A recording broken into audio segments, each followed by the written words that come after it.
ആ ദിവസങ്ങളായിരുന്നു ഞാൻ നേരിട്ട ഏറ്റവും വലിയ പ്രശ്നം.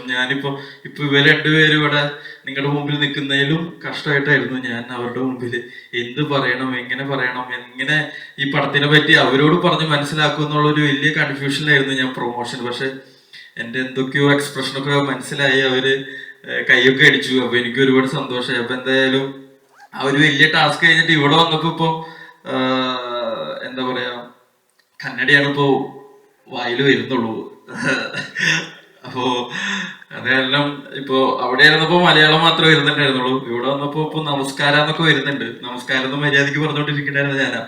അപ്പൊ എന്തായാലും ഒരു വലിയ മാറ്റം എന്നില് വരുത്തിയൊരു സിനിമയാണ് ശേഷ.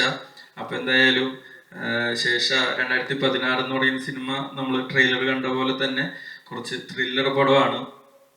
ആൾക്കാർക്ക് ഭയങ്കരമായിട്ട് എൻഗേജ് ചെയ്യാൻ പറ്റുന്ന ഒരു സിനിമയായിരിക്കും. ഒരു പോലീസ് സ്റ്റേഷനെ കേന്ദ്രീകരിച്ചുള്ള ഒരു സിനിമയാണ്. പിന്നെ എന്നെ സംബന്ധിച്ച് ഞാൻ ഫസ്റ്റ് ടൈമാണ് ഒരു പോലീസ് ക്യാരക്ടർ ചെയ്യുന്നത്. അതിൻ്റെ ഒരു ഭയങ്കരമായിട്ടുള്ള ഒരു എക്സൈറ്റ്മെന്റ് ഉണ്ട്.